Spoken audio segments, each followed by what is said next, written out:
오늘 제가 발표할 내용은 싱가포르 리츠의 개략적인 내용에 대해서 좀 말씀을 드리고, 그다음에 저희 IR 개별 리츠들이 진행하는 IR 활동들에 대해서 간략히 브리핑해 드리도록 하겠습니다. 첫 번째로 저희 싱가포르 리츠를 좀 소개를 먼저 해드리겠습니다. 현재 저희는 42개 리츠가 상장이 되어 있고요. 총 상장한 리츠의 시가총액은 약 95조 원 정도 됩니다. 싱가포르 달러로 한 100빌리언 정도 되는데, 이 42개 총 리츠의 평균 배당률은 지난 8월 말 영업일 기준으로 5.9%, 그다음에 PB는 1.01배 수준입니다. 평균 차입 비율은 저희가 37.4%를 나타내고 있습니다.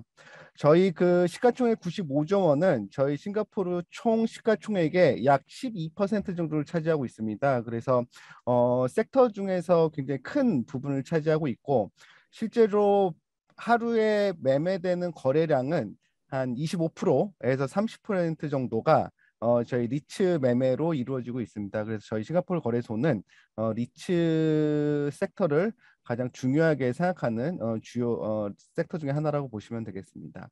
그리고 저희 거래소 규정상, 저희 금융 당국의 규정상 리츠의 차입 비율은 최고 50%까지입니다. 사실은 작년 초까지는 45% 수준이었는데, 코로나로 인해서 리츠들의 현금 플로우가 조금 어려운 면들이 있어서 긴급히 저희 금융당국이 50% 상향 조정을 했고요. 지금도 지금 조정된 상향 조정된 50% 수준이 유지되고 있습니다. 사실은 예전에 45%의 차입 비율을 가지고 있을 때도 저희 상장된 리츠들의 평균 차입 비율은 35에서 38% 수준으로 사실은 크게 변한 건 없습니다만, 혹시 만일에 대비해서 긴급히 현금이 필요할 경우를 대비해서 차입 비율의 제한을 5% 높인 50%로 작년 초에 조정을 했습니다. 그리고 아시다시피 저희 싱가포르에 상장되어 있는 리츠들은 스폰서도 그렇고 보유한 자산들도 그렇고 싱가포르 내에 있는 자산들뿐만이 아니라 싱가포르 외에 있는 해외 자산들도 많이 가지고 있습니다. 그래서 우측 상단의 그 표를 보시면 총 저희가 42개 리츠 중에서 싱가포르 자산만 100% 들고 있는 리츠는 5개밖에 없고요. 해외 자산만 갖고 있는 리츠도 16개. 그다음에 싱가포르하고 해외 자산이 함께 섞여 있는 리츠가 19개입니다. 그래서 예전에는 사실 싱가포르 자산만 갖고 있는 리츠의 개수가 8개, 뭐 9개 이렇게 됐었는데, 최근에 이런 리츠들도 해외 자산들을 편입하면서 이제 해외 자산하고 싱가포르 국내 자산하고 같이 섞여 있다고 보시면 되겠는데요. 이유가 아무래도 싱가포르가 이제 도시국가다 보니까 리츠에 편입할 자산들이 그렇게 막 풍부하지는 않습니다. 그러다 보니까 아무래도 해외에 있는 자산들의 편입에 대해서 시야를 돌려야 되고요. 그렇게 함으로써 이제 점점 싱가포르에 있는 자산만 갖고 있는 리츠들의 개수가 점차적으로 줄어들고 있다라고 보시면 되겠습니다. 그래서 또 자산의 성격별로 좀 보게 되면 가장 큰 그 퍼센트를 갖고 있는 게 25%가 자산이 섞여 있는 겁니다. 다이버시파이드 리츠인데, 이 역시 마찬가지입니다. 예전에는 오피스만 들고 있다가 뭐 최근에 쇼핑몰을 자산을 편입한다든지, 아니면 물류센터에 집중 투자를 하다가 최근에 오피스 자산을 추가를 한다든지, 아니면은 뭐 선택시티처럼 태생적으로 쇼핑몰하고 오피스가 같이 있기 때문에 다이버시파이드 섹터로 돼 있는 리츠도 있고요. 그래서 이런 리츠들이 25%로 가장 큰 숫자를 나타내고 있고요. 그다음에 리테일 섹터라든지 인더스트리얼 리츠도 많은 부분을 차지하고 있습니다. 우측 하단에 보시면 나라별로 리츠 개수들을 좀 정리를 했습니다. 말씀드린 것처럼 싱가포르에 있는 자산이 가장 많이 있고요. 24개 리츠가 싱가포르 자산을 편입하고 있고요.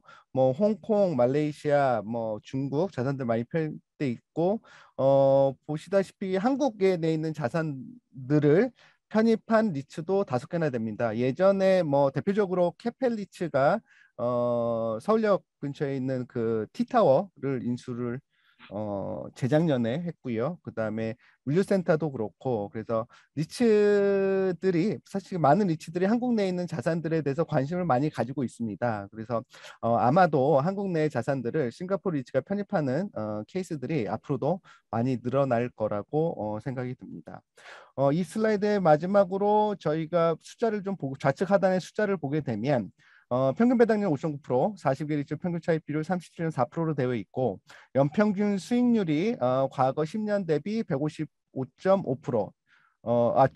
죄송해요. 숫자가 좀 잘못. 토탈 155.5%고 연평균은 15.5%입니다. 그래서 수익 그 배당금 포함한 수익률이고요. 그래서 뒤에 차트에 좀 자세히 나오겠지만 글로벌 리츠들 중에서는 저희가 과거 10년 대비 가장 높은 수익률을 나타내고 있습니다.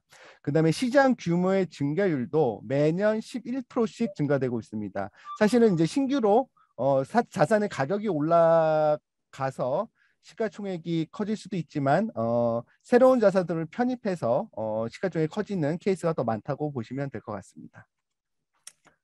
말씀드린 연평균 수익률의 차트입니다. 위쪽에 있는 차트가 배당 수익까지 포함된 토탈 리턴이고 아래쪽은 배당 수익은 제외하고 가격, 순수하게 리츠 가격만 움직인 차트인데요. 보시면 차이가 많이 납니다. 먼저 밑에 차트 보시면 가격 변동을 과거 10년치를 보게 되면 136%, 즉 36%니 연 한 3.6% 정도 평균 리츠 가격이 올랐다고 보시면 됩니다. 이 숫자만 보면 사실은 리츠에 왜 투자하냐라는 생각이 들 거고 특히나 한국 내의 투자자들 입장에서는 자산의 가치의 증가에 대해서 포커스를 두고 투자하시는 분들은 솔직히 저희 리츠는 좀 재미는 없을 것 같고요. 하지만 위에 차트를 보시면 배당 수익까지 포함을 한다 그러면 저희가 100 기준으로 스타트를 해서 254니까 155% 정도 돼 있습니다. 그래서 연평균 15.5%의 수익이 나타내 있습니다. 이 숫자는 굉장히 높은 숫자고 다음 페이지 저 뒤에 보시면 제가 각국 저 숫자들 비교하는 것을 다시 보여드리도록 하겠습니다.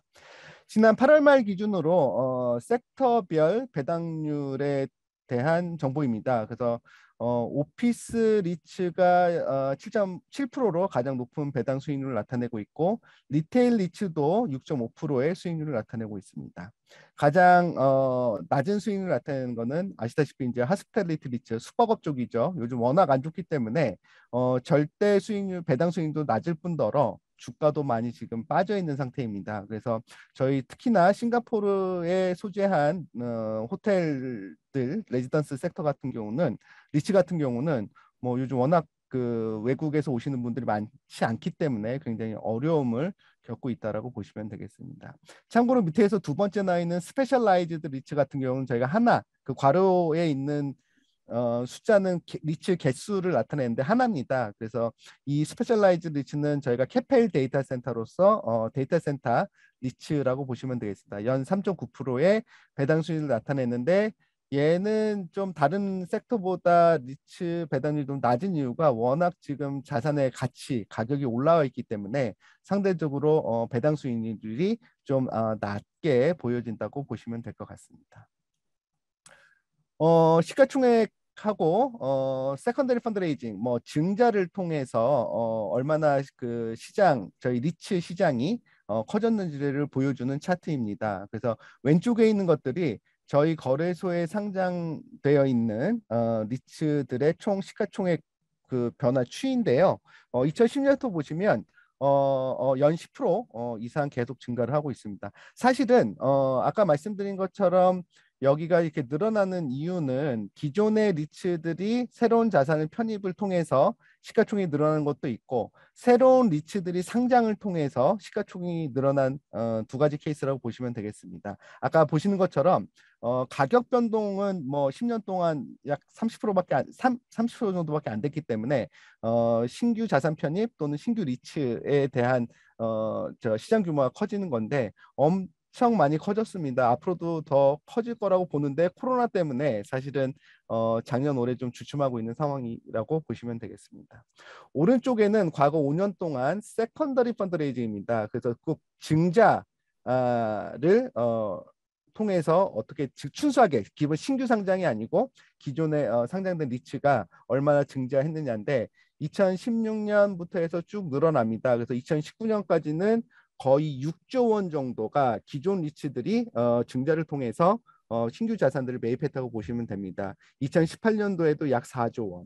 근데 이제 작년에 코로나 때문에 좀 어려워서 계속 증가하다가 좀 한풀 꺾였는데 그래도 작년에도 4조 원 이상 세컨더리 펀드레이징을 통해서 신규 자산들이 매입돼 있다고 보시면 되겠습니다.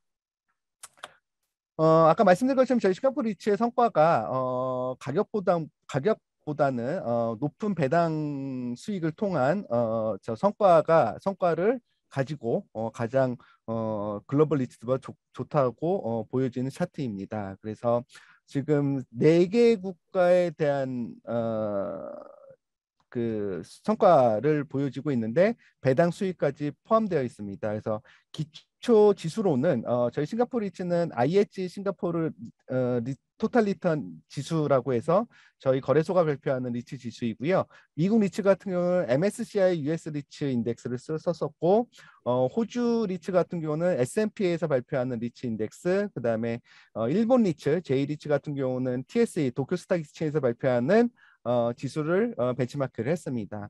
2015년 12월 31일을 100으로 기준으로 해서 4개 국가의 리츠의 배당 수익을 포함한 성과를 보게 되면 저희가 가장 높고 호주가 두 번째, 미국이 세 번째, 일본이 가장 낮은 성과를 나타내고 있습니다.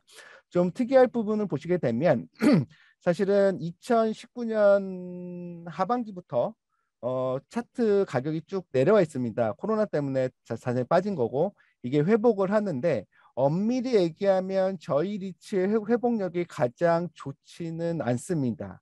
왜 그러냐면 지금 저희 그 파랑색으로 되어 있는 저희 리츠가 2019년 하반기에 피크를 찍은데 아직 회복을 못했거든요. 근데 지금 보시면 호주 리츠 회복해서 이미 코로나 이전 수준보다 높은 수준을 나타내고 있고 미국 리츠는 뭐 아시다시피 미국 증시에 힘입어 지금 굉장히 높은 수준을 나타냅니다. 일본 리츠도 지난 수준에 비해서 높아져 있는 상태입니다. 그래서 이 4개 국가 리츠 중에서 저희 싱가포르 리츠만 직전 고점 대비 아직 성과가 회복이 안 되고 있음에도 불구하고 과거 5년치에는 저희가 높은데 반대로 얘기하면 앞으로 저희가 좀 올라갈 가능성이 높습니다. 이렇게 못 올라가는 이유 같은 경우는 다른 국가들은 대부분 도메스틱에 포커스를 둔 부동산들이기 때문에 국내 경제 기반들이 살아나면서 코로나 이후로 회복이 되면서 같이 증시 또 힘입어서 같이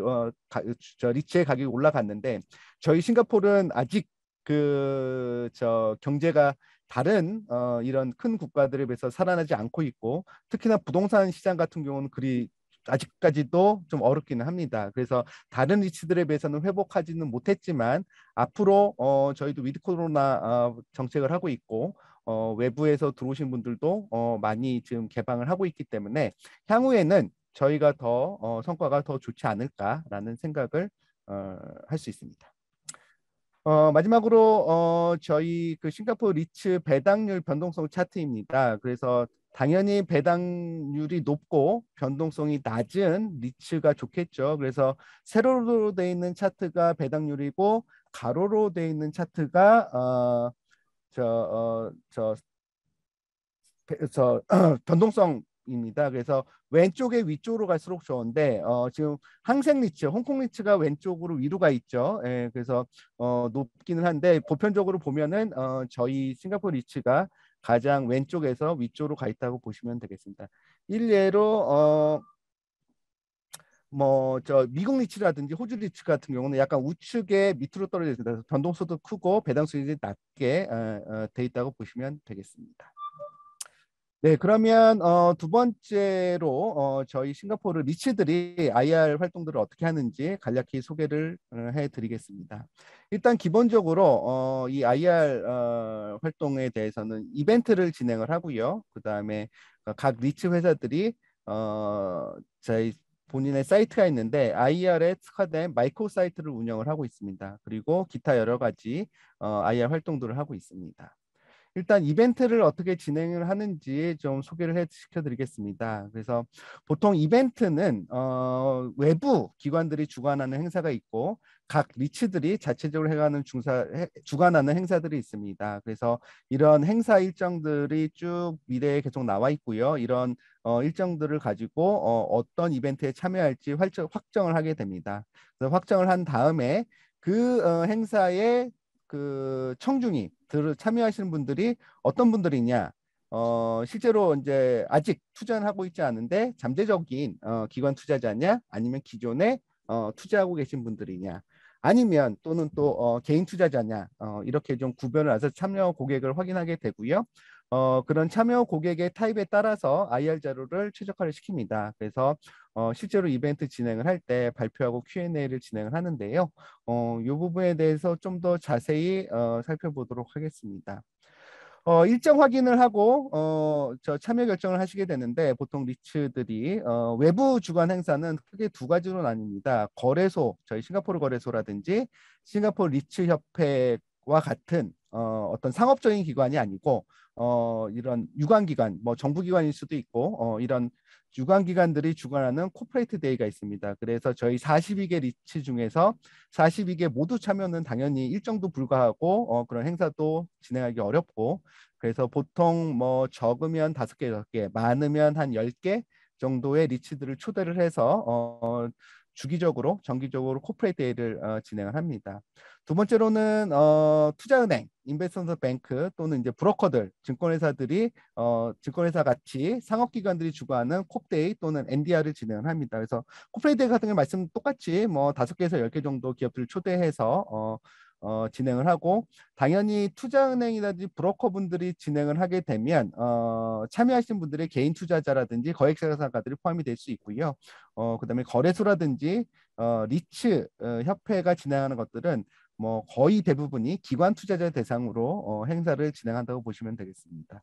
물론 브로커분들하고 리츠 기업 한 개가 1대1로 주관하는 NDR 행사도 진행을 하고 있습니다. 그리고 자체 주관 행사로는 리츠들이 개별적으로 주도해서 진행을 합니다. 그래서 이제 보통은 분기나 반기 보고서 후에 기관 투자자 또는 애널리스트 분들하고 진행하는 컨퍼런스 콜을 진행을 하고요. 아니면은 어떤 특정 이슈들이 있었을 때 비정기적으로 콜을 진행을 하게 됩니다. 싱가포르 거래소 같은 싱가포르에 있는 리츠들 같은 경우는 이런 행사들이 굉장히 많기 때문에 오히려 요즘에는 온라인으로 진행해서 예전보다 더 많아진 것 같습니다. 예전에는 이런 것들이 다 오프라인 행사를 하기 때문에 저도 뭐 코로나 전에는 싱가포르 리츠 기업들을 한 10개 정도 초대해서 한국에서 오프라인 행사를 했거든요. 그러면은 뭐 하루 행사를 위해서 비행기 타고 왔다 갔다 거리면 일주일에 하나 또는 뭐 한국 거쳐서 일본 가면 일주일에 많아봐야 2개 정도 행사인데, 요즘은 온라인으로 진행하다 보니까 행사들이 굉장히 많이 진행을 하게 됩니다. 그래서 보통은 싱가포르 같은 경우는 2, 3개월 전에 IR 행사에 대한 그런 리츠의 참여 의사를 요청을 드려야 되고, 리츠 회사들도 보통 2, 3개월 전에 일정 확정을 시킵니다. 그래야 서로 인게이지먼트가 되지, 안 그러면 좀 어려운 상황이고요. 그래서 이제 이렇게 이제 일정을 확인하게 되면 기존 기관 투자자들에게는 사실은 웨일이라든지 DPU 뭐 이런 것들에 대한 정보이 다 있으니 향후에 어떻게 개선할지에 대해서 포커스를 두게 되고, 파이낸스 매니지먼트라든지 포트폴리오라든지 이런 장단기 플랜들에 대해서 말씀을 주로 드립니다. 하지만 여기도 상장 회사다 보니까, 상장 기업이다 보니까 공시되지 않은 디테일한 것들은 당연히 이야기를 할 수는 없습니다. 그래서 공시 사항이 아닌 부분에 대해서 이야기를 하게 되고, 공시 사항이라고 하면 조금 이제 하이 레벨 수준에서 이야기를 할 수밖에 없고요. 너무 디테일하게 얘기하면은 거래소 규정 위반이기 때문에. 그래서 어쨌든 기존 투자자들에게는 향후 개선에 대한 또는 어떤 포트폴리오 변화라든지 전략들에 대해서 주로 이야기를 나누고요. 신규 투자자 같은 경우는 당연히 기존 자산들에 대한 정보들을 많이 소개합니다. 게다가 특별하게 프로퍼티 투어를 많이들 제안을 하세요. 그래서 직접적으로 차트만 보고 사진만 보고 숫자만 보는 것보다는 직접 이런 자산들에 대해서 투어를 하는 것이 훨씬 효율적이라고 리츠 IR 담당자들은 모두 이야기를 합니다. 그래서 보통 투어 제안을 하고 고객들이 투어 제안에 응하게 되면 실제로 투어를 진행합니다. 그래서 저도 한국의 기관 투자자분들 대상으로 2번 정도 코로나 전에 투어를 진행을 했었습니다. 마지막으로 개인 투자자 같은 경우는 아시다시피 사실은 DPU, 어큐피시 레이트 다 관심은 없고 얼마나 내 돈 많이 벌어줄 거냐 라고의 포커스를 두게 됩니다. 그래서 보통 스폰서의 네임밸류가 클 경우에는 스폰서를 강조하게 되고 그다음에 배당 수익률, 과거치, 향후 이런 고객의 단기적인 투자의 투자 성과에 포커싱이 된 자료들을 만들게 됩니다. 그래서 이런 자료가 준비되면 실제 IR을 진행해야 되는데 대부분 발표 시간은 총 1시간 주게 된다 그러면 50% 정도 많이 써봐야 70%밖에 안 씁니다. 나머지 시간은 최소 30% 이상을 Q&A에 할당을 하게 되거든요. 그래서 보통은 저런 숫자 나보다는 최근 트렌드라든지 현상에 대한 Q&A가 집중적으로 일어나게 됩니다.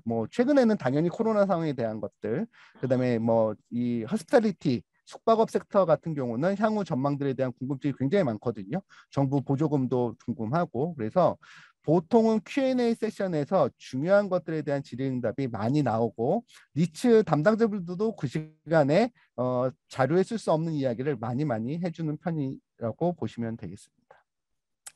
그다음에 이제 마이크로 사이트를 운영하게 되는데 제가 좀 캡처를 해봤습니다. 그래서 맨유라이프, 캐펠, DC, 리츠, 캐피탈랜드 이렇게 3가지 걸 캡처를 해봤는데 보시면은 사이트가 인베스터 릴레이션스라는 마이크로 사이트가 있습니다. 그래서 풀다운 시켜서 메뉴를 보게 되면 여러 가지 자료들에서 쭉 되어 있습니다. 제가 국내 요 자료를 준비하면서 국내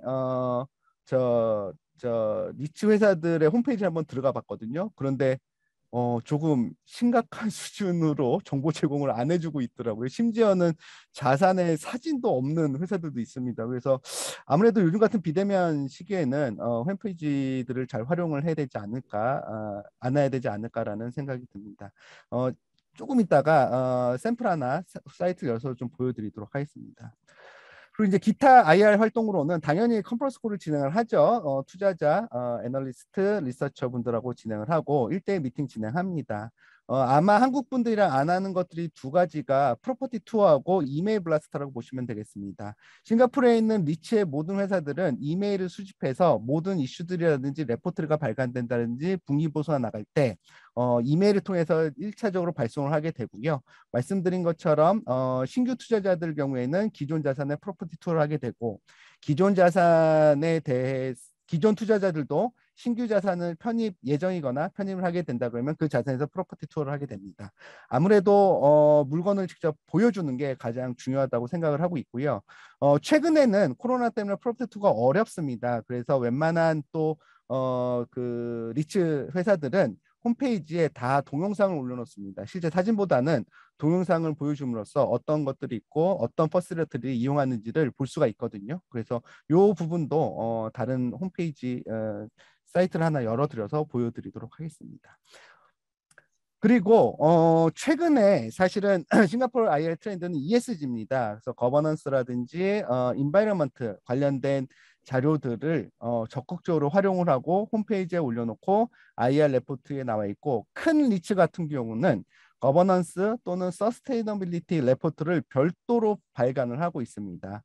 단순히 빌딩이다 보니까 쉽게 말씀드리면 어떤 친환경적인 빌딩, 에너지 소비를 절약하는 그런 목표 또는 조치들에 대한 것도 발표를 하고요. 여기도 아무래도 거버넌스가 중요하기 때문에 리츠를 어떻게 투명하게 운영을 하느냐라는 게 최근의 트렌드입니다. 그래서 저희 싱가포르 거래소도 저희 외부 기관과 협력을 해서 지수를 발표를 하고 있습니다. 싱가포르 거버넌스 앤 트랜스페런시 인덱스라고 해서 사실 5년 전부터 발표를 하고 있고요. 저희 리츠 회사들은 이 점수들을 높게 획득하기 위해서 노력을 하고 있습니다. 저희 거래소는 발표만 할 뿐이고 실제적으로는 싱가포르 NUS 비즈니스 스쿨에 있는 기관, 그 다음에 CPA 호주에 있는 그 회계사 협회, 그리고 인스티튜셔널 앤 오거나이제이션 이라고 다른 3개 기관이 이렇게 모여서 지수를 1년에 한 번씩 발표를 합니다. 그래서 저희 그 지수 ESG 관련된 거버넌스에 관련된 지수들이 최근의 트렌드라고 보시면 되겠습니다. 기타 자료들은 저희 싱가포르 리츠에 대한 자료들로 그냥 참고하시면 될 것 같고요. 제 발표를 끝내기 전에 제가 다른 사이트 하나만 오픈을 좀 시켜드리도록 하겠습니다.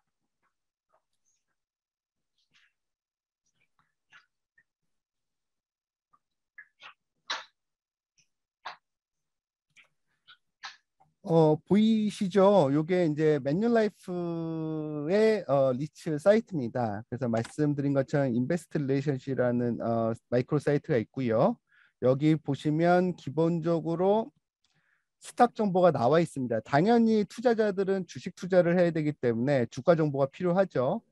저는 한국에 있는 리츠 홈페이지에 주가 가격 차트 보여준 데한 군데를 본 적이 없습니다. 16군데인가를 다 열어보진 않았는데, 그래서 기본적으로 주가 정보가 있고 IPO 정보가 있고 차트까지도 보여줍니다. 그래서 이제 기본적인 정보를 웬만한 회사들이 보여주고 있고요. 그다음에 파이낸셜 넘버들도 최근 것, 사실은 분기, 반기 이렇게 진행을 하는데 최근 거, 과거 거까지 쭉 다운로드 받을 수 있게 해놓습니다. 그래서 궁금한 것들에 대해서는 다 이렇게 해놓고, 그 다음에 실질적으로 배포되는 발간된 자료들도 홈페이지에서 과거 수년치 다 다운받을 수 있게 올려놨습니다. 그래서 이런 것들도 다 돼 있고, 뭐 Q&A도 있고, 특히나 이제 싱가포르 같은 경우는 해외 투자들이 많아서 세금에 대한 부분도 중요하기 때문에 텍스가 나와 있고요.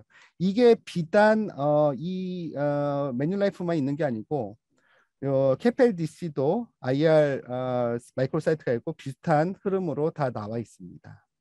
그리고 제가 말씀드린 서스테이너빌리티도 중요한 화두라고 말씀을 드렸죠. 그래서 요즘은 뭐 전체는 아니지만 웬만한 큰 리츠 회사 같은 경우는 이 ESG 관련된 마이크로 사이트들이 있습니다. 그래서 어떻게 진행을 하고 어떻게 그 목표를 만들고 진행하는지에 대해서도, 그다음에 이렇게 레포트를 별도로 발간을 합니다.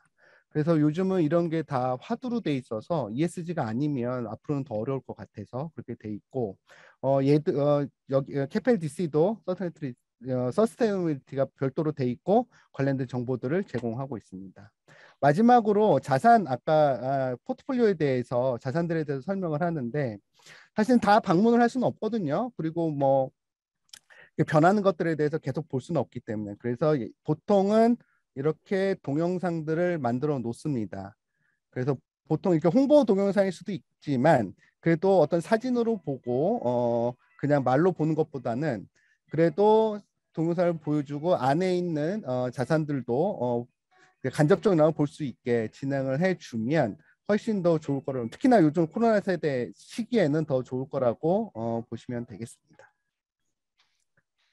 그래서 사실은 IR 활동들을 어떻게 하는지에 대해서는 뭐 제가 좀 설명을 드렸지만 저희 그 싱가포르 리츠의 큰 회사들의 홈페이지만 들어와도 어떻게 진행하는지를 한눈에 다 보실 수 있을 거라고 생각이 듭니다. 예, 이상 제가 준비한 자료는 여기까지고요. 예, 혹시 시간 관계상 또 Q&A가 좀 어려울 것 같은데 제 이메일 주소로 뭐 궁금한 거나 뭐 자료 요청할 게 있으면 주시면 제가 대응하도록 하겠습니다. 예, 들어주셔서 감사합니다.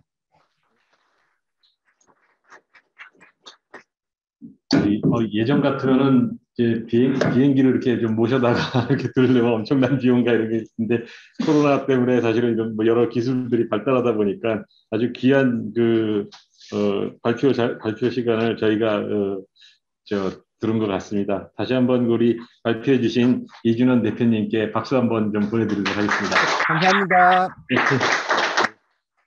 그리고 계속 들으시면서 토론 하시면서 같이 좀 참여해 주셨으면 좋겠습니다. 네. 네. 네. 다음으로 국내 사례에 대해서 캔달 스퀘어 운영의 IR 담당 본부장이신 이동진 본부장님의 발표를 듣도록 하겠습니다. 안녕하세요. 저 ESR 캔들 스퀘어 리치에서 그 IR하고 그다음에 자본시장 담당하고 있는 이동진이라고 합니다.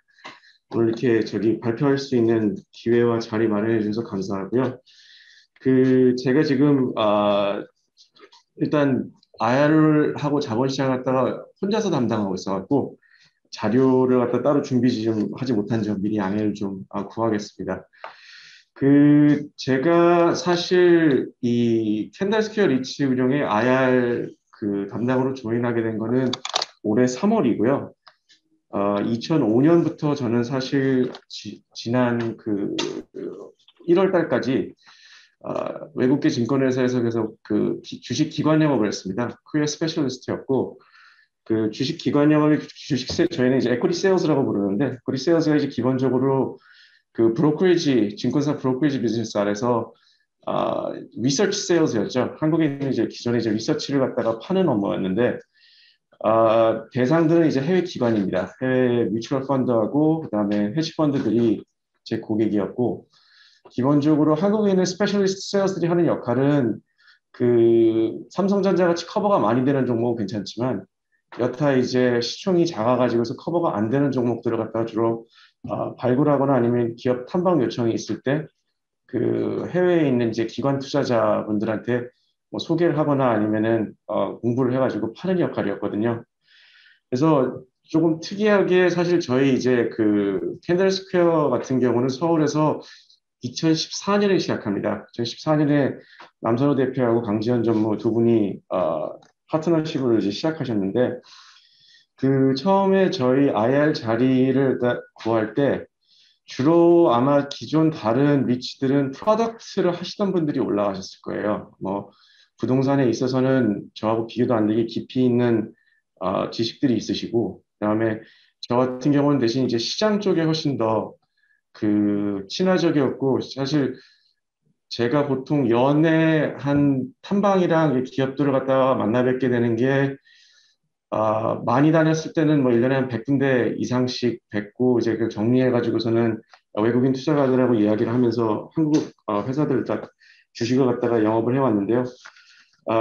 지금 캔달 같은 경우는 이제 저희가 기본적으로 ESR 그룹의 한국 플랫폼이기 때문에 저희 말 그대로 이제 뭐 중국, 홍콩, 싱가포르와 일본, 인도까지 저희 사업을 영위하는 다른 곳들하고 이 높이를 갖다 눈높이를 맞추기 위해서 제가 조인을 해서 조금 더 시장 친화적인 IR을 원하셔갖고 제가 조인을 하게 된 거고, 사실 지금 일단 오늘 발제하신 내용 자체가 investor relationship에 대한 만족도가 지금 낮다는 인식이 시장에 있으신 것에 대해서 저는 좀 굉장히 현직 IR 담당 인원으로서는 굉장히 유감스럽다고 생각을 하는데요. 사실 저희 우리나라가 지금 이제 경제 규모나 코스피, KRX 전체 시총 대비 위치하는 섹터가 시총이 좀 굉장히 작습니다.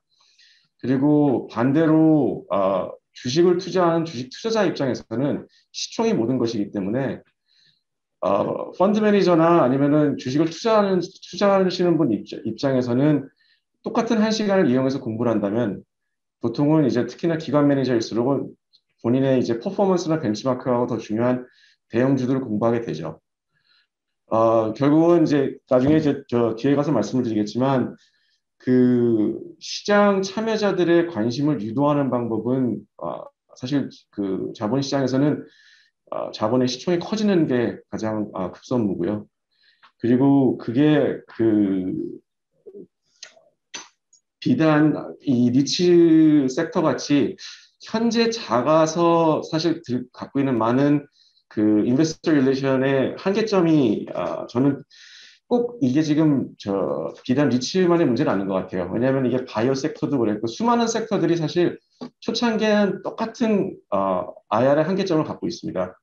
그리고 지금 제가 말씀드리고 싶어하는 여러 실제로 이제 6개월간 이 리치 IR 갖다가 수행하면서 느꼈던 어떤 한계들이나 좀 이제 개선 사항들은 사실 본질적인 문제가 있다기보다는 대부분이 해결 가능하다고 생각하는 부분들이 많아서 지금 이제 저희 업계만의 이제 독자적인 문제는 아니고 좀 뭐 민관 또 지금 몸담고 있는 이제 상장사들이 노력을 기울이면 충분히 개선해 나갈 수 있는 문제들이라고 생각을 합니다.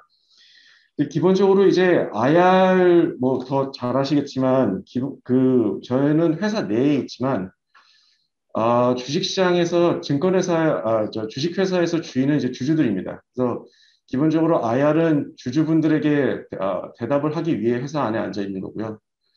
그리고 따라야 되는 자본시장의 룰에 맞춰서, 그러니까 특히나 상장사인 경우에는 통신할 수 있는 내용이 있고 통신할 수 없는 내용이 있는데, 그걸 잘 판단하여 가지고선 최대한 정보의 비대칭성을 갖다가 줄여 나가는 게 효율적인 IR이라고 생각을 합니다. 사실 가감이 없어야 될 것이고요. 뭐 그래도 회사 안에 있다 보면 아무래도 좀 본인의 회사들을 더 좋게 이야기하시려고 노력하겠지만, 저희가 사실 지금 이제 저희는 좀 특이한 위치입니다. 지금 보여드리고 있는 이런 물류창고 사진을 보셔도 알겠지만 퓨어 플레이입니다. 저희가 갖고 있는 12개의 애셋은 전부 다 이런 그레이드 A 프라임 새로 지은 물류창고들이고요. 그렇기 때문에 성격이 훨씬 더 단순하고, 이게 뭐 다른 케이스에도 적용될 수 있을지 모르겠지만, 저희가 이제 저희 최근 공시에 보시면은, 주주총회 소집을 위해서 한번 주주 명부를 또 폐쇄해 봤는데, 9월 중순에 보시면 지금 캔달 리치 같은 경우는 외인 지분율이 55%입니다.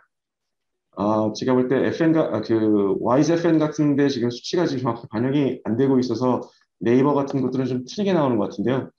저희가 외국인 기관 지분이 한 55%, 그 다음에 나머지는 대부분 또 국내 기관입니다. 개인 투자자 비중이 10%가 안 되거든요.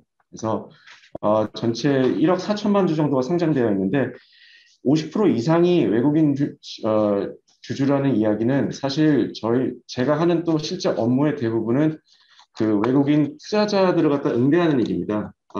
주주 구성을 보시면은 기관 투자자분들이 한 100곳 정도 외국인 투자자가 지금 저희 주주 명부로 계신데, 국내 기관은 그거보다 더 적으십니다.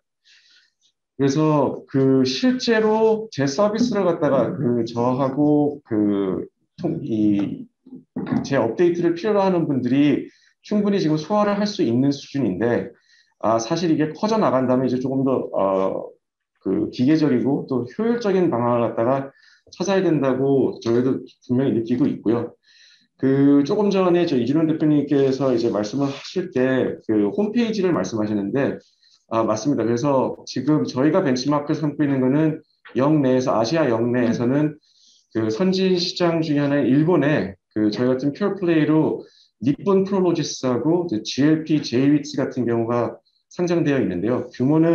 시총 규모는 저희 각각 뭐 10배씩 더 큰 회사고, 업력도 10년 넘게 이제 그동안 물류 리치를 갖다 운용해 오신 분들이라, 같은 수준의 서비스가 저희가 상장을 작년 크리스마스 때 했는데, 뭐 이게 1년 만에 바로 올라올 수 있다고 생각하지는 않습니다. 하지만 어떤 점을 갖다 향해서 저희가 지향해 나가야 된다고 생각을 하고, 또 그분들이 또 좋은 선례를 갖다 많이 남겼기 때문에 그분들 홈페이지를 일본에 가보면은 일본어 말고 영어 홈페이지가 굉장히 깔끔하게 되어 있습니다. 그리고 거의 리츠 투자자라면 특히 물류 리츠에서는 보고 싶어 하시는 파이낸셜 숫자들이 일목요연하게 정리가 잘 돼 있고요.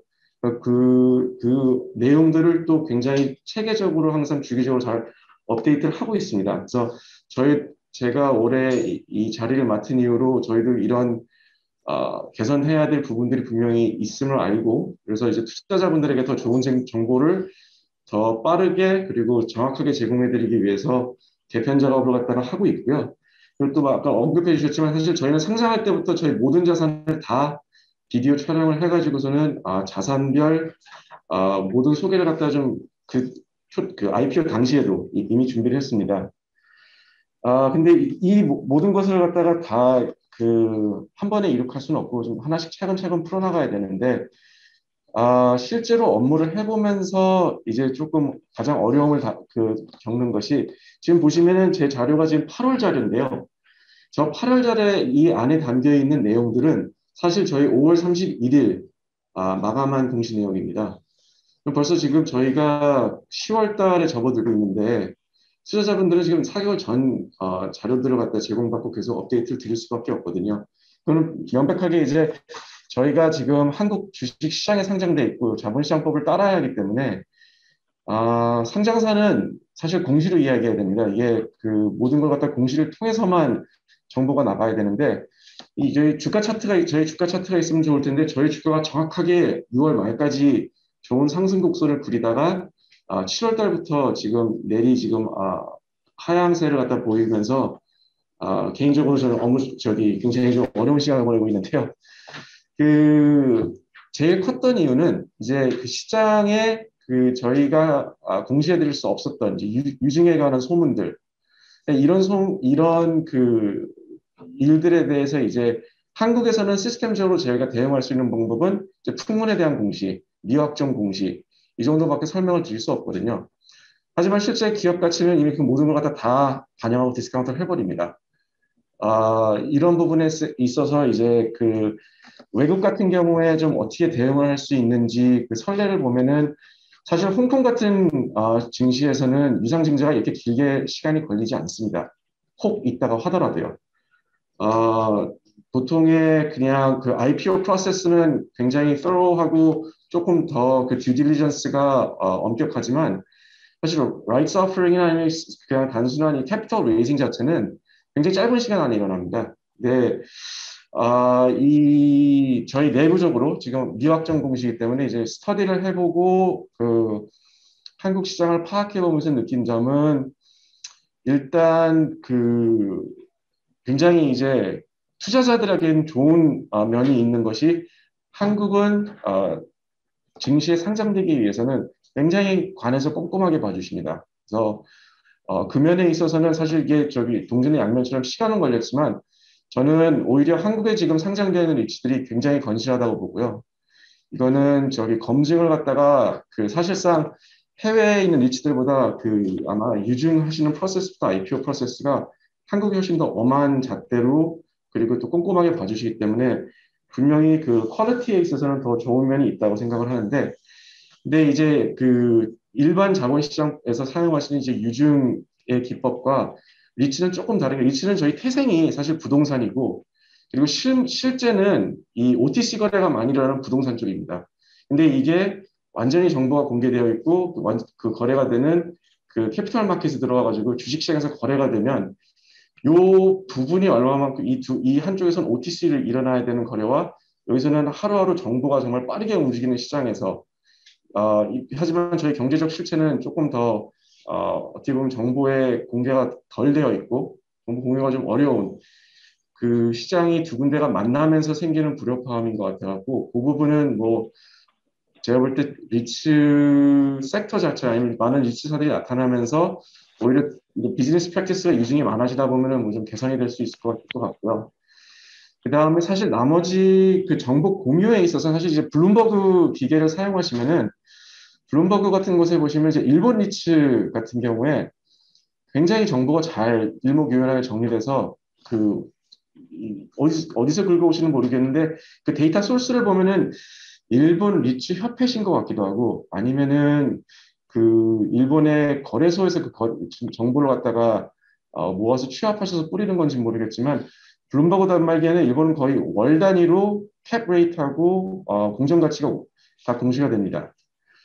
근데 제가 이제 6개월간 투자자 미팅을 해보면서 사실 많이 받는 질문은 이제 너희 지금 NAV가 어떻게 되냐 뭐 이런 부분인데요. 사실 저희가 작년 상장을 12월에 하게 되면서 공정 가치를 갖다가 저희 자산에 대해서 받은 거는 실제로 8월, 9월 달에 받았던 감정평가거든요.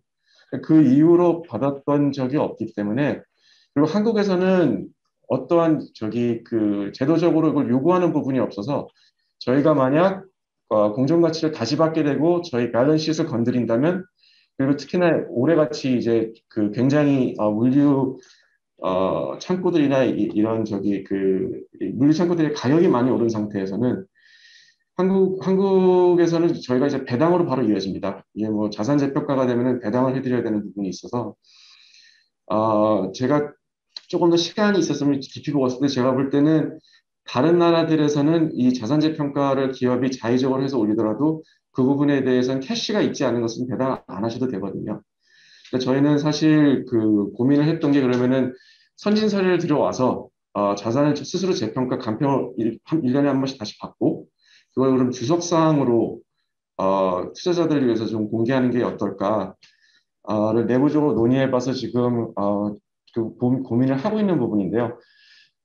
문제는 이런 자산 재평가의 과정이 일단 굉장히 비용도 많이 들고요. 저희 12개 자산을 갖다 저희가 다시 재평가 받으면은 대략 한 2억 원 이상의 돈이 소요가 됩니다. 그래서 그렇게까지 받아서 근데 저희가 자산 재평가 할 게 아니고 그냥 주석으로만 한 줄 달 거면 과연 실효성이 있나 하는데 사실 외국인 투자자들은 원하십니다. 사실 그게 그렇게 돼야 사실 1년이 지난 시점에서의 지금 공정한 캔들스퀘어의 자산들의 가치가 얼마인지를 아실 수가 있고 거기서 시작해서 사실 모든 건 다 숫자로 굉장히 저희가 실물은 창고지만 숫자로 떨어지는 비즈니스이기 때문에 숫자로 이야기를 드릴 수가 있는데 그렇게 하기 어려운 한계점이 있는 것 같고요. 그래서 이런 문제들이 뭐 혹시 제도적으로나 아니면 좀 비용 코스트를 낮추면서 효율적으로 투자자들한테 정보를 제공해 드릴 수 있는 방법들을 찾을 수 있다면 굉장히 효율적일 것 같고요.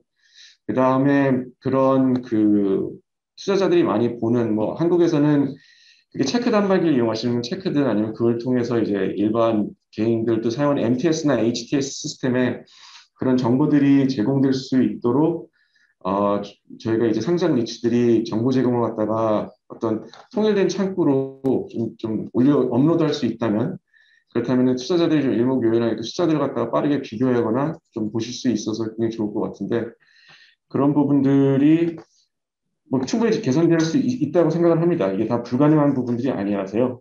그리고 우선은 또 아까 말씀드렸던 저기 투자자 55%가 외국인 분들인데 제일 사실 좀 많이 답답해 하시는 부분은 리포팅이 구경문이 동시에 안 나옵니다.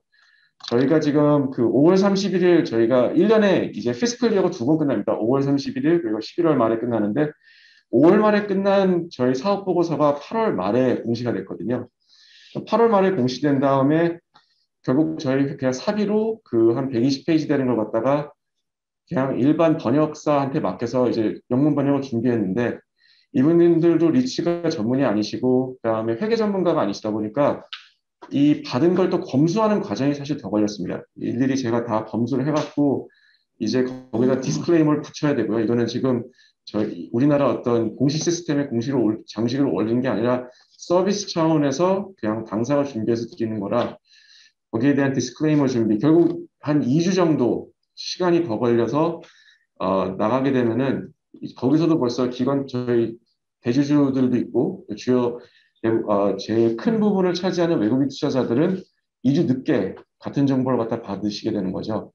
그러니까 물론 그 사이에 IR팀에서 직접 대면 미팅이나 아니면은 스몰 그룹 미팅 형태든 컨퍼런스를 참석하든 그런 곳에서 발표를 드릴 수 있지만 사실 일목요연하게 정리되고 그 다음에 실제로 K갭에 따라서라도 IFRS 따라서 작성이 된 원문을 갖다가 보고 싶어하는 수요가 분이기 때문에 특히 투자하시는 팀의 애널리스트 레벨에서는 꼼꼼하게 이제 숫자들을 다 챙기시니까 그분들한테 들으려는 정보 제공은 저희도 굉장히 신경을 써서 준비를 하고요. 그러다 보니까 이제 시간이 오래 걸리는. 근데 지금 제가 알기로는 거래소에서 영문 공시 서비스를 제공해주고 계십니다. 그래서 그런 부분들이 더 확대될 수 있다면 굉장히 좋을 것 같고, 제가 볼 때는 그런 니즈를 분명히 파악하셔갖고 더 개선해 나가려고 하시는 것 같은데, 저희도 좀 적극적으로 참여를 하고 또 그 전에는 이렇게 계속 저희 같은 경우는 이제 구경문을 이번에 한번 해보고 시간이 오래 걸리는 걸 아니까 조금 더 앞당겨서 최대한 그래도 동시간에 조금 투자자분들한테 저희 분기 보고서나 아니면 이제 사업 보고서들이 나갈 수 있도록 준비를 하려고 하고요.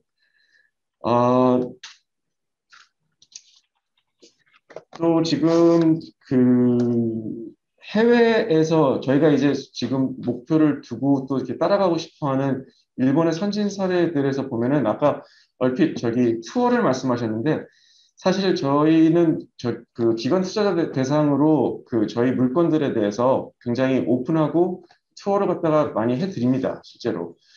가장 큰 문제는 올해에 그냥 실질적으로 4군 이상 모아서 움직이진 않아서 이제 그리고 또 저희가 어차피 저희 지금 임대율이 99%라는 얘기는 다 임차인들이 계시거든요. 그래서 매번 갈 때마다 임차인들한테 사실 창고라는 걸 보러 가시면은 이 구조나 이런 걸 보여드리려면 그 임차인들이 쓰시는 공간을 들어가야 되거든요.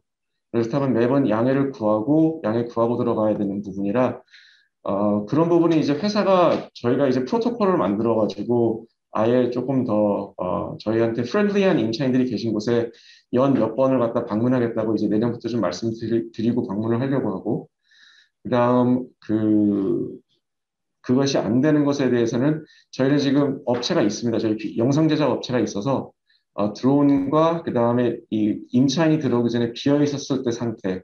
그래서 한국의 여타 다른 창고들과 어떤 면이 좀 다른지를 갖다가 비교하는 시청각 자료들도 올해 특히 또 코로나라서 제공을 해드리고 있습니다.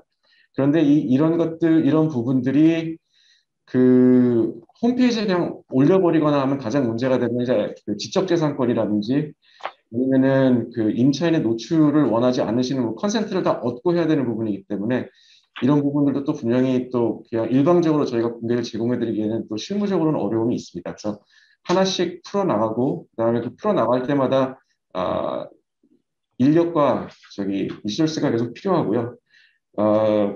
그래도 불가능한 것은 없다. 그리고 지금 조금 저희가 지수 안에서 푹 차지하는 부분이 작지만 저희 같은 경우도 제가 직접 이제 저희는 조금 기념비적으로 들어가고 싶은 것이 이제 FTSE 이프라 그 노트 아메리칸 리스에서 관리하신 지수에 편입이 되고 싶어서 적극적으로 이제 제가 그 이프라 브뤼셀에 있는 담당자한테 이제 연락을 취하고 여쭤봤습니다. 이제 본인들이 얘기하는 그 크라이테리아 그리고 가장 최저 기준선에 이제 저희가 다가가는데 무엇을 더 준비하고 어떻게 하면 들어갈 수 있을지 기본적으로 잘 모르고 계시거든요. 저희가 상장된 것도 사실 아직 파악을 못하고 계셔갖고 지금 시장에서는 그 액티브 매니저들만큼이나 패시브 자금 특히나 이제 저희 리츠뿐만이 아니라 많은 리츠들이 낮은 유동성, 낮은 그 일일 거래량에 지금 노출돼 계셔갖고 주가 방어에 더 어려운 점이나 아니면 이제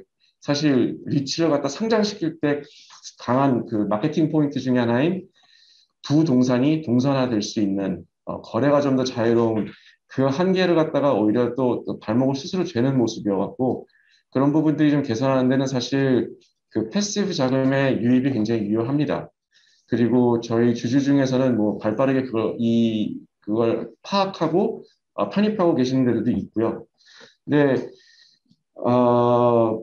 일단은 그래도 지수 담당자들이 모르시기 때문에 근데 이런 부분들도 일개 회사가 제가 직접 뭐 콜드콜을 해갖고 연락을 하고 하는 부분도 좋지만 이제 저희가 자꾸만 이제 커나간다면은 국가 레벨에서 이게 한국에도 대한민국에도 리츠가 있다. 이만큼 성장하고 있고 성장 가시성이 이만큼 보이면서 각 리츠가 뭐 연간 지금 더블 디짓 이상 다들 성장을 갖다가 기치를 갖다가 내걸고 상장을 하셨을 텐데요. 그런 부분에 있다면 사실 지수 편입이 시간 문제라 그들도 분명 귀를 기울일 것입니다. 그래서 시장 방면에 시장 쪽에 몸을 담고 있는 그 현업에서 있는 입장에서는 사실 모든 꼭지점에 닿아 있는 문제가 약간 자원과 시간의 투입 문제지 불가능할 것 같지는 않다. 그리고 특히 뭐 우리나라에는 좋은 물건들이 부동산 시장에 너무 많기 때문에 외국인 투자자들의 관심이 많습니다. 그냥 아마 저희 얘도 그랬던 것 같고요. 그래서 그 전체적으로는 결국 정부의 비대칭성을 갖다가 하나씩 그 주제를 잡아서 개선해 나가는 부분이 가장 조금 절실할 것 같고요. 그 부분에 있어서는 그 스테이크홀더들이 여러 군데 있으니까 그 개별 상장사들과 그다음에 또 협회나 아니면은 거래소 같이 이제 필요한 곳에서 협력을 해 나가면은 좀 좋을 것 같습니다. 그래서 좀 제가 준비한 말씀드리고 싶었던 건 여기까지고요. 혹시라도 뭐 이렇게 질문 있으시거나 그러면은 얼마든지 해주시면 감사하겠습니다. 감사합니다.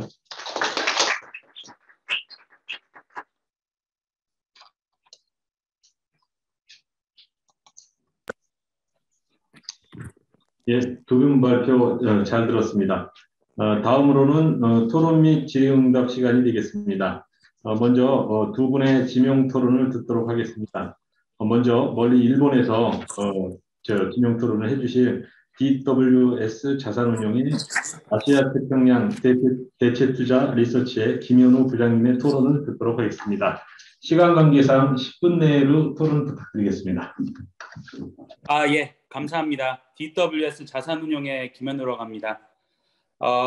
먼저 그 이동진 본부장님과 이준원 대표님의 말씀 잘 들었고요. 두 분의 발표 내용에 대해서 말씀드리기 전에 우선 저희 DWS 자산운용의 이름에 생소하신 분들을 위해서 간단히 소개해드리고 발언하도록 하겠습니다. 저희는 과거에 도이치 자산운용이라는 이름으로 활동을 했었던 도이치방크 그룹의 자산운용 사이고요. 현재 하나로 약 140조 원 규모의 대체 자산을 운용하고 있습니다. 그중에 약 70%가 실물 부동산 그리고 상장 부동산 주식을 통한 저희 부동산 자산이고요. 그리고 저희 DWS 그 대체 투자 리서치 팀은 세계적으로 지금 뉴욕, 샌프란시스코, 런던, 그리고 저기 프랑크푸르트, 그리고 아시아에서는 싱가포르, 도쿄 이렇게 6군데에서 20명 정도의 리서처들이 이 부동산 투자를 백업하고 있습니다. 그리고 저는 여기 도쿄에서 한국과 일본을 포함해서 아시아 태평양 부동산 시장을 리서치하는 업무를 담당하고 있습니다. 그런 입장에서 오늘은 일단 다른 것보다 저희 글로벌 리츠 투자자 입장에서 한국 리츠 그리고 한국 리츠의 IR을 바라보는 시각에 대해서 말씀을 드리고자 합니다. 일단 그 방금 전에 이동진 본부장님께서 말씀하신 것처럼 저희도 이제 아시아 태평양 리츠를 바라볼 때 이제 선진 시장 특히 일본, 호주, 홍콩, 싱가포르를 저희가 투자하는 어떤 메인 시장으로 바라보고 있는데요. 아쉽지만 한국은 뭐 지금 그 관심이 점점 높아지고 있는 것에도 불구하고 아직까지는 핵심 투자 시장으로는 저희가 인식을 하지 못하고 있습니다. 그 이유로서는 몇 가지 들 수가 있는데 크게 3가지만 말씀드리자면 첫 번째로 방금 말씀하셨던 것처럼 저희의 투자 지표가 되는 푸치 나리트 에프라의 인덱스에 아직 한국 리츠 분들이 지금 포함되지 않았던 점이 가장 큰 트레스홀드가 되고 있는 것 같습니다. 그리고 두 번째로 인덱스를 제쳐놓고 봤을 때도 어떤 한국 리츠의 규모 그리고 유동성이 아직도 세계 투자자, 글로벌 투자자의 시각에서 봤을 때는 아직까지 그렇게 충분히 크지 않다. 예를 들어서 일본 J리츠가 현재 62개 정도 존재하는데요. 거기에 평균 규모에 대해서도 아직 한국에서 가장 큰 리츠도 J리츠의 평균 규모보다 작다는 점에서 아직까지도 좀 규모의 한계가 좀 존재하는 게 아닌가 그렇게 생각을 하고요. 마지막으로 어떤 투자 판단을 하는 것에 있어서 재료가 판단 재료가 충분히 제공되고 있는가 하는 거에 대해서 좀 아쉬움이 있다는 말씀을 드릴 수 있을 것 같습니다. 이에 대해서 이제 첫 번째, 두 번째 포인트는 IR의 문제라기보다는 IR의 과제라기보다는 리츠 그 자체 성장 전략에 관한 문제이기 때문에 일단 오늘은 판단 재료가 충분히 제공되어 있는가에 대한 말씀을 드리고자 하는데요. 아까 제가 그 이준원 대표님 말씀 중에서 가장 인상 깊었던 게 역시 마이크로 사이트가 가장 중요한 저희의 어떤 IR 활동의 근거지가 되어야 하는 말씀에 강력히 동의를 하고 항상 뭐 이벤트에서도 더 자세히 들을 수가 있지만 저희가 상시적인 투자 활동을 하는 데 있어서 항상 홈페이지에 있는 정보를 통해서 저희가 현재를 파악하기 때문에 홈페이지에 어떤 종류가 어떤 식으로 업데이트되고 얼마큼 자세하게 공개가 되어 있는지가 사실 그 리츠의 IR의 성숙도를 판단하는 주요 근거가 된다고 볼 수 있을 것 같습니다. 뭐 잘 아시는 것처럼 글로벌 리츠 투자자들이 중요시하게 생각하는 지표가 막 크게 2가지로 볼 수가 있는데 하나는 배당률이고 하나는 뭐 주당 순자산 가치죠. NAV per share. 그래서 NAV 프리미엄 혹은 NAV 디스카운트가 지금 어떻게 형성되어 있는지가 저희 글로벌 리츠 투자자들이 리츠 투자를 결정하는 데 가장 중요한 이 투자의 판단 기준이 되는데 아직까지도 한국의 많은 리츠들은 특히 뭐 영어 자료를 포함해서 한국어 자료도 그렇지만 자산의 평가액에 대해서 아직 취득 가격만을 공개하거나 혹은 평가액을 업데이트하는 경우에도 홈페이지 상에 그걸 업데이트하거나 정보를 제공하지 않는 등의 다소 정보 공개 소극적인 인상을 봤는데, 이는 이 상시적으로 저희가 뭐 각 시장에 예를 들면 J리트면 J리트의 과거 평균 일드 프리미엄이 어느 정도고 지금이 프리미엄 디스카운트 수준이 어느 정도이기 때문에 지금은 사야 할 때 팔아야 할 때라는 어떤 그런 판단 기준을 내리는 거에 있어서 굉장히 어려운 상황이라고 얘기할 수 있을 것 같습니다. 특히 이러한 상황은 경제 위기 상황이라든가 특히 자본시장이 크게 바뀌는 시점에서 더욱더 두드러지게 되는데요.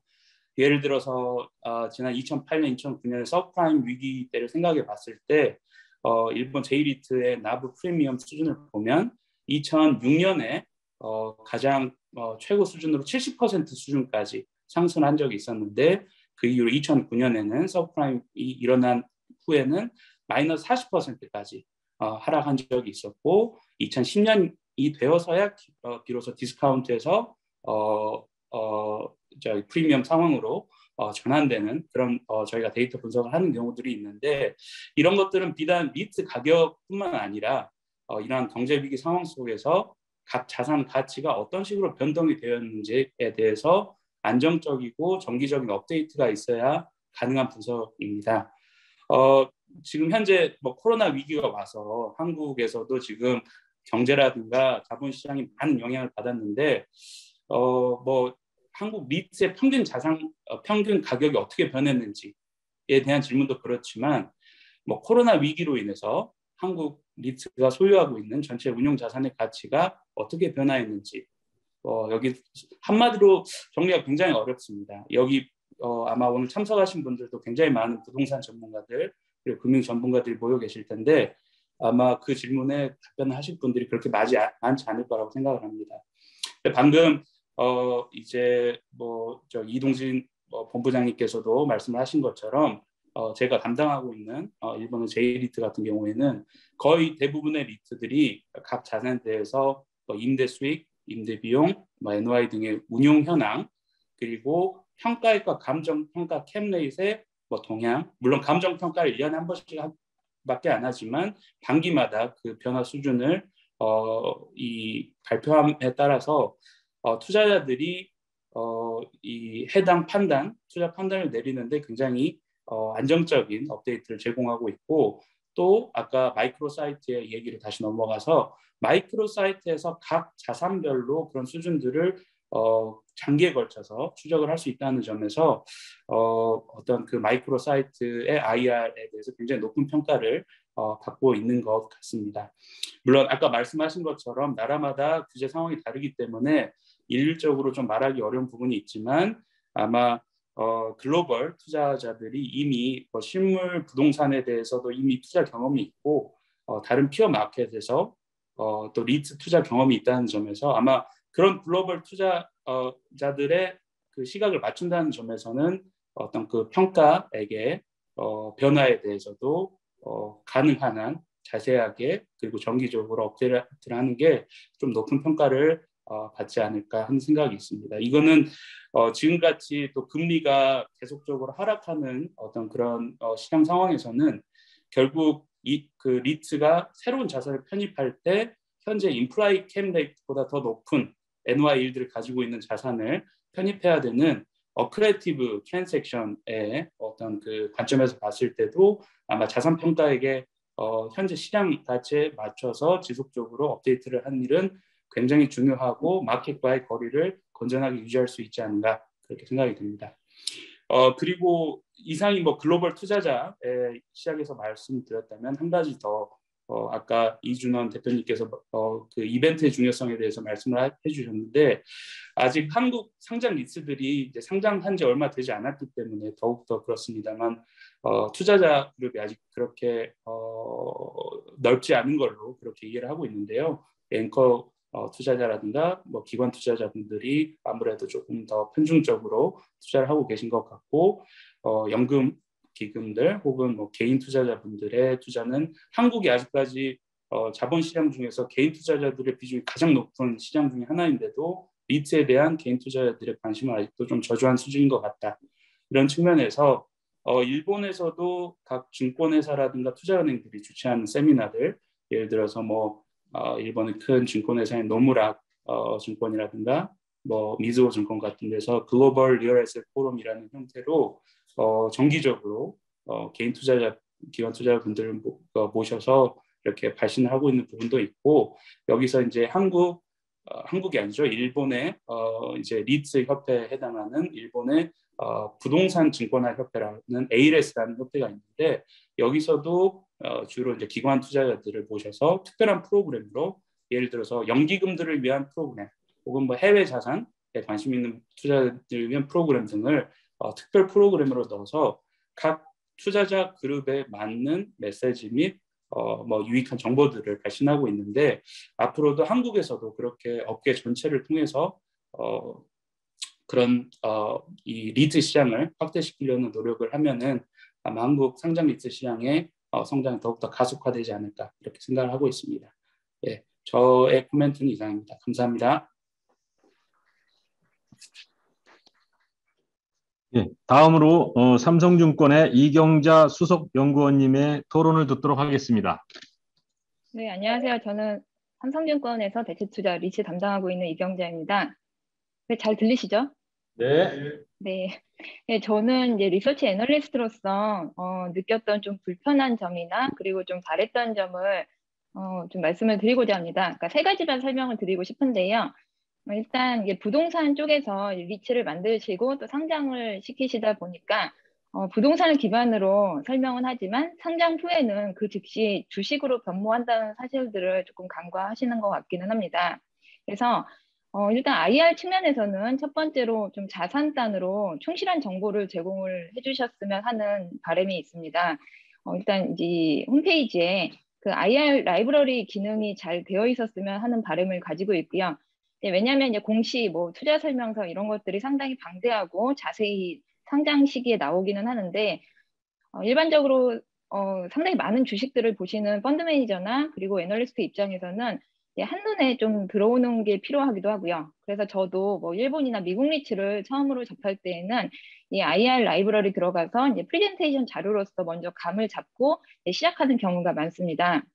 그래서 이러한 자료들을 좀 정기적으로 업데이트를 해주시면 좋을 것 같은데 약간 정보의 양이 제가 느낄 때는 좀 부족한 측면이 있습니다. 그러니까 예를 들어서 뭐 리츠마다 다 편차는 있는데요. 일례로 캠레이트나 웨일, 뭐 공실, 임차인 구성 이런 것들에 대해서 이제 어떤 리츠는 매우 충실하게 기재를 해주시지만 이제 어떤 리츠들 대부분은 또 안 해주시거나 혹은 답변할 수 없다, 해줄 수 없다라고 얘기들을 해주시긴 합니다. 근데 예를 들어서 이제 매입가 기준으로 캠레이트를 밝혀주시는 곳이 있는데 상당히 유용합니다. 왜냐하면 아까 말씀하신 것처럼 NAV, 그러니까 Net Asset Value를 산정을 하거나 지금 이 리츠의 가치가 어느 정도 올랐는지를 판단할 때에 상당히 유용한 정보가 될 수 있고 이렇게 충분한 정보를 제공을 해주시면은 당연히 그 리츠의 주가 상승에 가장 좀 효율적인 그런 툴이 된다라고 믿고 있습니다. 그리고 이게 처음에는 어려울 수가 있지만 시간이 흐를수록 상당히 방대한 정보가 축적이 되고 이게 하나의 역사가 되기 때문에 자산이 늘어나고 또 때로는 뭐 매각을 하겠지만 이 상당히 리츠의 히스토리를 보는 데에는 유용할 것 같고요. 그리고 두 번째로는 이 리츠를 설명을 해주실 때 특히나 상장 초기이기도 하지만 상장하고 나서도 되게 중요한데요. 그 리츠의 컬러를 좀 분명하게 일관된 톤으로 강조를 해주시면 좋을 것 같습니다. 그러니까 부동산의 단순한 나열이라기보다는 이 리츠가 회사이기 때문에 어떠한 일관된 운용 철학을 가지고 리츠를 성장을 시키실 예정인지 이거를 좀 견조하게 얘기를 해주셨으면 하고요. 예, 그런 IR 측면에서도 이런 원칙 하에서 자료를 제공을 해주시거나 그런 활동을 해주시면은 훨씬 더 호소력이 있을 것 같습니다. 그러니까 이 주가 차원에서 어떤 주식은 상당히 비싸게 거래가 되고 그거를 저희는 밸류에이션 프리미엄이라고 하고요. 그리고 어떠한 리츠는 부동산이 괜찮아 보이지만 되게 많이 할인이 되고 이거를 또 밸류에이션 디스카운트로 하는데 그런 것들은 예측 가능성에서 다 차이가 난다라고 보고 있습니다. 그래서 일반적으로 주식 투자자분들은 좀 예측 가능성이 많이 떨어지면은 굉장히 불편하기 때문에 장기 투자가 어렵고 상당히 투자 포트폴리오에서는 먼저 제거를 하고 싶어 하시기 때문에 분명한 투자 원칙을 가지고 우리가 이렇게 운영을 해나가고 있다라고 좀 신뢰도가 쌓인다면은 이는 결국 리츠의 주가 상승 그리고 밸류에이션의 그 할증으로 나아갈 수 있다라고 믿고 있습니다. 그리고 세 번째로는 좀 타임리하게 제도적인 변화나 그리고 이제 리츠가 둘러싼 시장 변화 그리고 그런 시장 변화가 이제 리츠에 미치는 영향을 좀 IR 차원에서 얘기를 해주시는 것도 필요할 것 같습니다. 뭐 예를 들면 아주 거시적으로는 ESG라고 하는 우리가 거스를 수 없는 큰 테마가 있을 수도 있고요. 그리고 뭐 작년 같은 경우는 팬데믹이 있을 수 있고 예를 들어서 이렇게 코로나가 닥쳐서 우리의 임대 수익에 어느 정도 영향을 미칠 수 있을지 뭐 물론 괜찮다고 할 수도 있지만 왜 괜찮은지 이제 그거에 대해서 장기 전망 그리고 향후에 어떻게 자산 구성을 변화해 나가면서 이런 코로나 같은 위기에 대응을 할 것인지 이제 이러한 전략들을 많이 듣고자 합니다. 그리고 최근에는 제가 가장 많이 들었던 질문은 이제 리츠 투자에 있어서 금리 인상의 영향이었는데 이 금리 인상의 영향이 모든 개별 리츠마다 이제 어떻게 미쳐질 것이고 뭐 짧게는 차입금 조달 금리 영향이 있을 수도 있고요.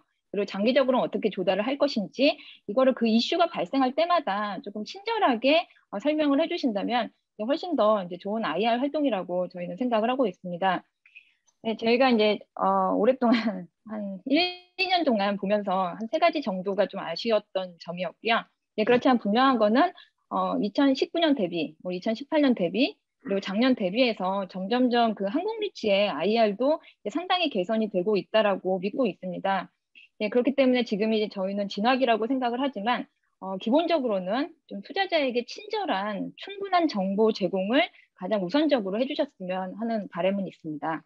네, 이것으로 저의 말씀은 마치겠습니다. 네.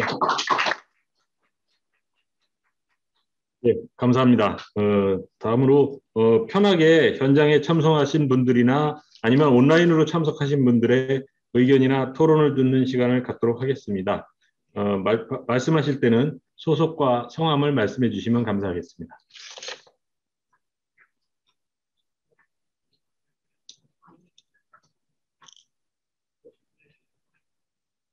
온라인으로 참석하신 분들도 편하게 말씀해 주시기 바랍니다. 저기 참석하신 분. 네네네, 그렇습니다. 제가 또 말했고요. 네, 처음에는 잘 못 맞추니까 죄송합니다. 이 자리 굉장히 잘한다고 생각이 듭니다. 우리 협회가 할 일이 굉장히 많구나 하는 걸 뼈저리게 느끼고 있습니다. 그래서 우리 발표해 주신 내용은 협회 좀 자주 오세요. 오셔가지고 좀 이런 애로사항 얘기해 주시면 제가 뭐 협회랑 얘기해가지고 건설협회 협회랑 뭐 MOU를 체결해서 싸게 하는 방법도 있을 거예요. 그다음에 정기적으로 하고 뭐 내용이 뭐 비슷비슷하다면은 굳이 비싸게 받을 필요가 없을 것 같아요. 이거는 국토부에게도 협조를 좀 구해가지고 그렇게 할 수 있는 방법이 있을 것 같아요. 이런 그 잘하는 사례들이 있잖아요. 이런 걸 좀 우리가 발굴을 해가지고 다른 데서 참고할 수 있게 좀 많이 접하도 해드리고 설명도 해드리고 교육도 해드려야 되겠다는 생각이 드는데 사실 저는 열심히 하고 싶은데 좀 뭘 해야 될지 당장 좀 현황 닥쳐 있는 거 뭐 세금 중과세 문제라든가 뭐 걸린 게 많은데 그거 해결하느라고 이제 바쁘거든요. 이런 거보다 그 리츠 시장이 좀 건전하게 많은 국민들이 좀 참석을 해가지고 참여를 해서 성장을 시켜야 되는데 이 아이를 굉장히 중요한 것 같아요. 그러려면 제일 중요한 게 정보인 것 같고 과연 어떤 방식으로 어떤 내용을 국민한테 알려야 좋을지 우리 좀 같이 좀 협회 자주 좀 놀러 오세요. 놀러 오셔서 말씀해 주세요. 저희가 관계되는 분들 또 여러 분 모여가지고 같이 한번 고민해보는 시간을 갖도록 해결방을 찾도록 하겠습니다. 그다음에 이경자 위원님 나가셨나? 아니, 계십니다. 네네, 말씀하세요. 굉장히 뵙고 싶었는데 실제로 뵐 줄 알고 오늘 왔는데 좀 아쉽습니다. 나중에 한번 제가 한번 놀러 가겠습니다. 네, 인사드리겠습니다. 네, 고맙습니다.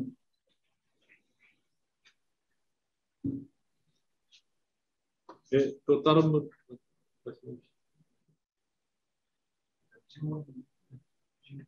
네.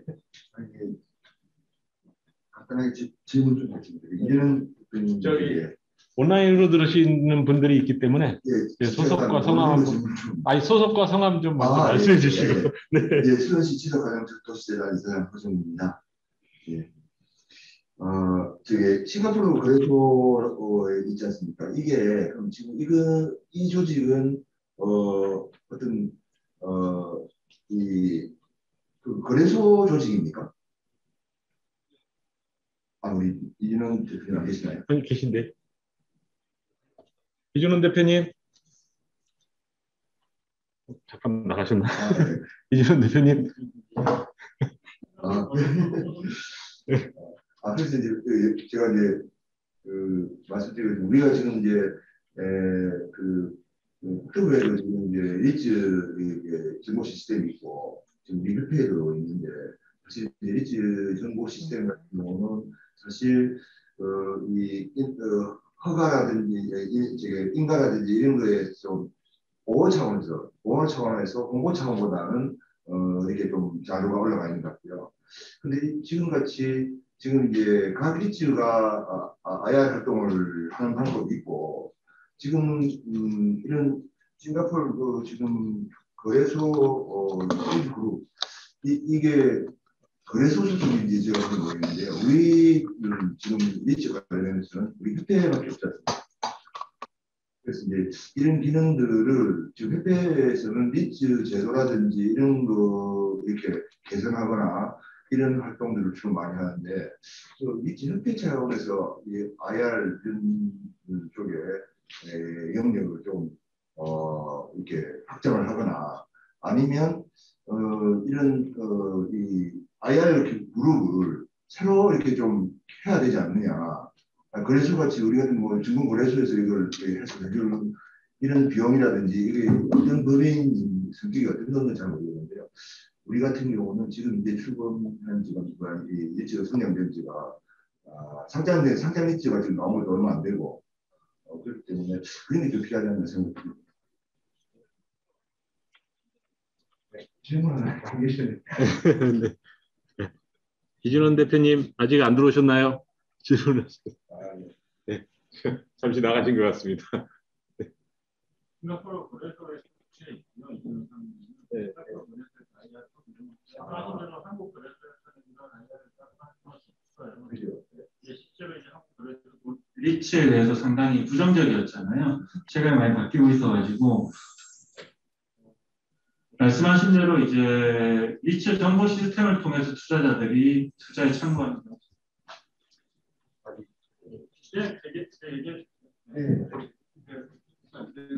마이크 쓰셔야 돼요. 네.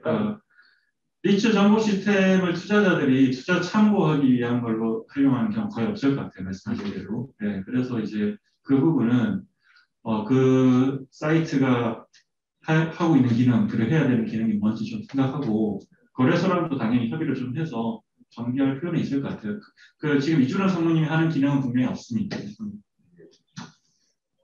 우리 협회가 좀 노력을 해야죠. 선생님 또 잠깐 나가셨습니다.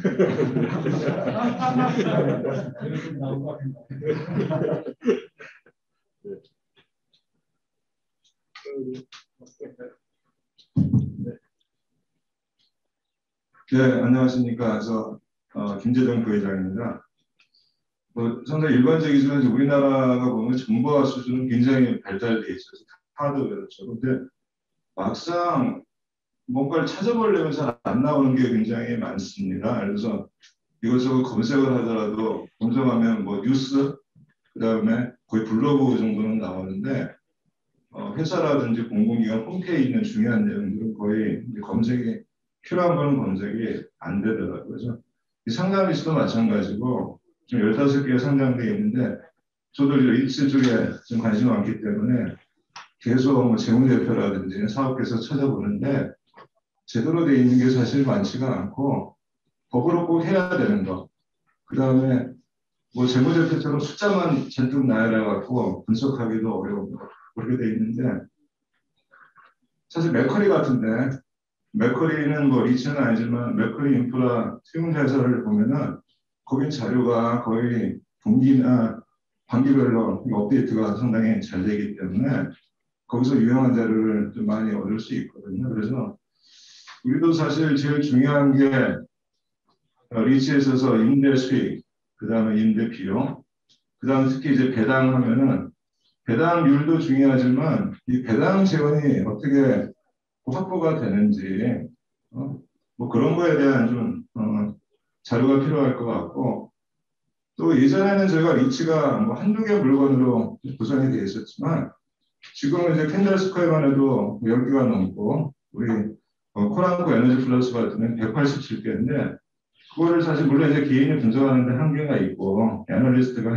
해주셔야 되겠지만 그래도 개인이 노력을 하면 어느 정도 그 전망에 대해서 분석할 수 있는 이제 그런 자료가 이제 홈피라든지 그런 데 좀 있을 필요가 있고, 그 방금 말씀하신 우리 이제 국토부하고 부동산원에서 그 운영하고 있는 리츠 정보 시스템, 그것만 해도 너무 그냥 숫자 위주로 그렇게 나와 있어서 특히 저는 상당히 지역 5개를 좀 비교를 하고 싶은데 그 비교할 수 있는 수단 자체가 지금 거의 없는 것 같더라고요. 그래서 지금 회계 기준 같은 걸 통일해서 최소한 15개 상당 리츠라도 임대 수익이 어떻게 되고 임대 비용이 어떻게 되고 배당이 어떻게 되고 또 그걸 좀 세부적으로 비교할 수 있는 일단 뭐 그런 자료들이 있어야지 투자자들한테 좀 객관적인 정보가 제공되지 않을까 그렇게 생각합니다.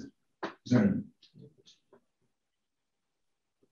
질문하려고 했으니까 나갈 수가 있다. 이제. 이준환 대표님 40분 정도에 아, 네. 이준환 대표님 40분 정도의 답변 가능하시다니까 또 다른 분 뭐 편하게 저희 토론회의 장점이 이렇게 편하게 이렇게 말씀하시는 그런 거니까 편하게 말씀하시죠. 표정이 아니면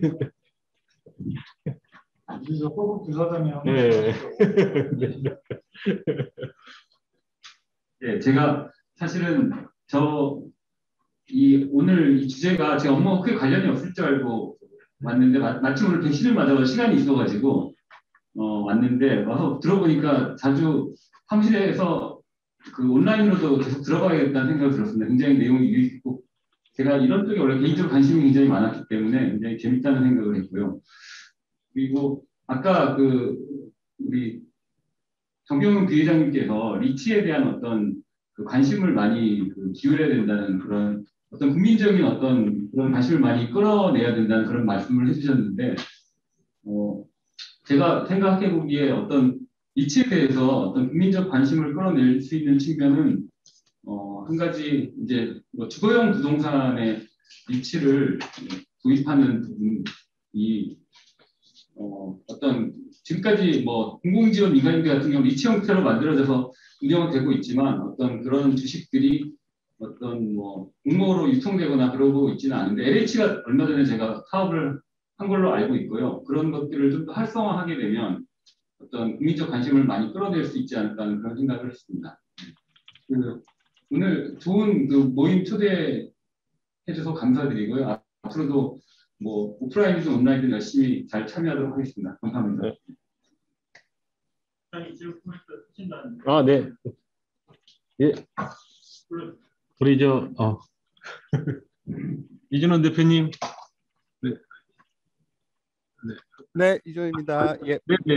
아까 우리 질문하신 좀 들었는데요. 설명 드렸고요. 네, 들었는데 그룹이 운영하는 지금 이제 그 싱가포르 이제 거래소 소속이라고 제가 이제 들었습니다. 네.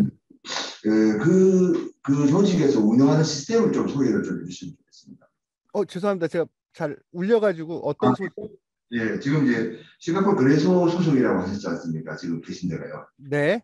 예, 그래서 그 거래소에서 리츠 부분에 이게 일종의 이제 세일즈 이런 것들을 해주는 그 조직의 성격이나 뭐 예. 이런 거 좀 설명 좀 해주면 좋겠습니다. 네, 일단은 저희 거래소에서는 2가지 역할을 좀 하고 있고요. 리츠 관련해 가지고 이제 새로 올라오는 리츠들 상장 관련된 일을 하죠. 그래서 사실은 그거는 뭐 리츠뿐만이 아니라 다른 상장 기업들도 저희가 준비를 하는데 한국거래소하고 좀 다른 게 뭐냐면 한국거래소는 일단은 올라오는 기업들이 되게 많지 않습니까? 리츠든 뭐든. 그리고 준비 다 웬만하면 한국의 로컬 기업들이란 말이죠. 그래서 준비하시는 분들이 뭐 규제나 규정이나 이런 거를 모두 다 숙지를 하시고 계시기 때문에 거래소 차원에서 뭐 상장을 위해서 특별하게 안내를 한다든지 이런 건 없죠. 그냥 이제 상장하는 오늘하는 기업들이 뭐 제도 같은 거 확인하는 측면이 다일 텐데 저희 같은 경우는 리츠도 그렇고 일반 기업도 그렇고 해외 기업들이 저희 쪽에 올라오는 케이스가 굉장히 많거든요. 그러면 이제 이런 이제 국가 간의 차이 때문에 이 알아봐야 될 것들이 로컬 기업이 로컬 거래소에 올라오는 것하고 좀 많이 다릅니다. 특히나 리츠 같은 경우는 저희가 AMC는 해외 자산이 있더라도 AMC는 무조건 싱가포르에 있어야 되고 싱가포르 라이센스를 취득을 해야 되고 또 자산 같은 경우는 싱가포르 자산일 수도 있고 해외 자산일 수도 있는데 얘를 다 텍스라든지 리츠에 묻기 위한 어떤 리스트럭처링을 다 해줘야 되거든요. AMC는 또 싱가포르에 있기 때문에 그래서 이런 안내들을 위한 세일즈 조직 직원이 전담이 있죠. 그래서 요즘은 뭐 코로나 때문에 안 되는데 예를 들어서 이제 미국에 있는 리츠 회사가 AMC를 싱가포르에 설립해서 미국 캐나다에 있는 자산을 싱가포르 거래소 올리고 싶다라고 하면은 그 미국에 있는 자산운용사는 굉장히 뭐라 그러죠? 좀 이렇게 처음부터 어렵거든요. 뭐부터 시작해야 될지 모르겠고, 특히나 뭐 상장 주관사가 누군지도 모르고 이럴 경우에 그런 리츠들을 사실은 상장 주관사를 만나기도 하지만 보통 저희 거래소가 먼저 만납니다. 그래서 저희가 좀 이렇게 조언을 드리죠. 이렇게 진행은 이렇게 하시고 회사 구조는 이렇게 짜시고 텍스는 이렇게 되고 그 다음에 상장 주관사들은 우리가 이렇게 할 테니 한번 만나봐라. 그래서 주관사들도 저희가 소개를 시켜줍니다. 그래서 보통의 거래소는 첫 스타트를 끊는 그런 초기 면담들을 많이 진행을 하고요. 새로 올라오는 리츠에 대해서 그리고 중간중간에라도 저희가 계속 서포트를 하죠. 거래소 입장에서 할 수 있는 부분. 물론 정확하게 텍스라든지 라이센스 취득하는 것들은 저희 전문 분야는 아니고 다 그 프로페셔널들이 있으니까 그분들이 해주긴 하지만 저희가 어레인지도 해드리고 다른 케이스들에 대해서 저희가 인지하고 있기 때문에 뭐 케이스도 설명해 드리고요. 그래서 상장 단계부터 저희는 좀 많은 그런 역할들을 하고 있고요. 상장 이후에는 두 가지 정도라고 보시면 되는데 앞서 설명드린 것처럼 IR 행사를 합니다. 그래서 저희 거래소에서 IR 담당하는 팀이 있거든요. 그래서 리츠만 하지는 않고 뭐 저희도 테크라든지 컨슈머 섹터도 하는데 아까 말씀드린 것처럼 시총의 13%, 그다음에 거래량의 25%, 30%가 리츠입니다. 그래서 저희 팀에서 주관하는 IR의 절반 이상은 대부분 리츠 섹터로 구성이 되어 있습니다. 그래서 그런 코퍼레이트 데이시라든지 어떤 이벤트들에 대해서 저희가 다 주관을 하고 주최를 하고 있고요. 두 번째로 이제 세컨더리 펀드레이징 같은 경우에는 기존 투자자들한테도 소개를 하지만 어쨌든 여러 가지 이유로 신규 투자자 또는 뭐 지오그래피컬리 뭐 한국이나 뭐 해외에 있는 이런 투자자들은 받고 싶다 할 수 있거든요. 그럴 경우에는 뭐 주관사들도 도움을 주지만 저 같은 세일즈 직원한테 이제 연락이 옵니다. 혹시 한국에서 A라는 리츠가 뭐 세컨더리 펀드레이징을 하는데 좀 한국의 기관 투자자들 관심 사람이 있을 수 있느냐 요청이 들어옵니다. 그럼 저희는 이제 저 같은 경우는 제가 알고 있는 라인들을 소개를 시켜드리죠. 그렇게 해서 역할을 하는. 그래서 한국 거래소는 약간 여러 가지 측면에서 좀 다를 수밖에 없고 그래서 거래소 차원에서는 신규로 상장하는 기업들에 대한 상장에 대한 서포트 그 다음에 두 번째로 기존에 올라와 있는 리츠들의 IR 서포트 세 번째로 세컨더리 펀드레이징에 대한 서포트 정도가 하는데 사실은 세컨더리 펀드레이징 하든지 IR은 말씀드린 것처럼 리츠가 주로 되어 있고요.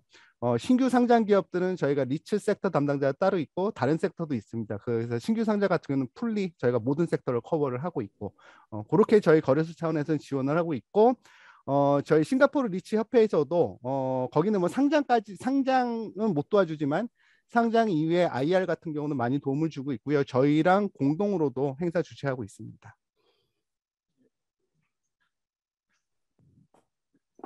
그래서 그냥 한 개 더 물어보시죠. 예. 회계는 저기 리츠 같은 게 뭡니까? 물어보세요. 거기 거래소에서 이제 IR 같은 거를 이렇게 하는데 뭐 업무가 많은데요. 일단 뭐냐면 거기는 리츠 협회 같은 거나 이렇게 정부에서 이렇게 지원하는 그런 시스템은 어떤 게 있나요? 싱가포르 같은 경우. 정부에서 지원하는 거 글쎄요.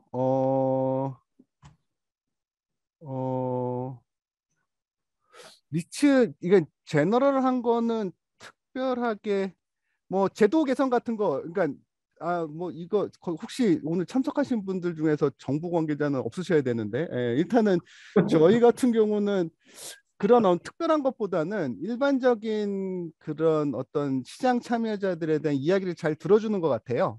그래서 예를 들어서 제가 말씀드린 것처럼 지난번에도 작년 초에 그 저희 그 차입 비율 같은 것도 5% 상향하지 않았습니까? 근데 사실 논란이 좀 있었었는데 왜냐면은 차입 비율이 낮다라고 하는 거는 일반 투자자들 입장에서는 굉장히 리츠가 안정적이다라고 볼 수도 있지만 사실 리츠를 운용하는 입장에서는 저 돈을 솔직히 자기 돈 내놓고 비즈니스 하는 분이 어디 있습니까? 다 차입해야 되는데 너무 낮다라는 거죠. 이해상충이 좀 있습니다. 그래서 뭐 한국이나 뭐 웬만한 나라들은 3분의 2, 60% 이상 론을 빌릴 수가 있는데 저희는 40%에서 너무 낮다라는 그런 것들이 있어서 의견 수렴이 됐죠.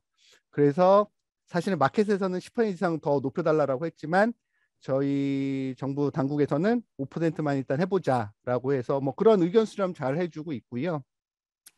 그 다음에 저희가 뭐 상장 부분에 있어서 정부하고 주변 기관, 그러니까 정부 유관 기관들이 자금을 이제 모았습니다. 그래서 최근에 더 모았는데 한 1조 원 정도 모았거든요. 그래서 리츠 플러스 다른 기업들 상장할 때 뭐 상장 비용 서포트 한다든지 리서치 같은 거 발간을 할 때 어떤 배포 플랫폼이 있다 그러면 그런 플랫폼에 대해서 지원을 한다든지 쉽게 얘기해서 뭐 서울 프로퍼티 인사이트에서 리츠 관련해 가지고 뭐 저희 싱가포르 거를 막 한다 레포트가 나간다 그러면 저희 쪽에 물론 이제 싱가포르에 등록이 돼 있어야 될 것 같은데 그럼 저희 쪽에 그 지원금을 받을 수가 있으세요.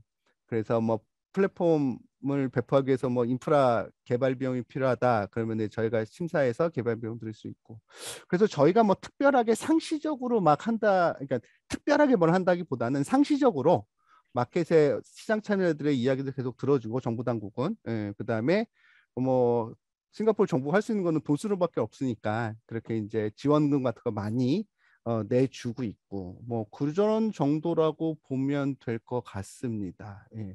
그리고 뭐 저희 리츠도 저희도 초기에는 해외 자산이 들어오기 되게 어려웠거든요.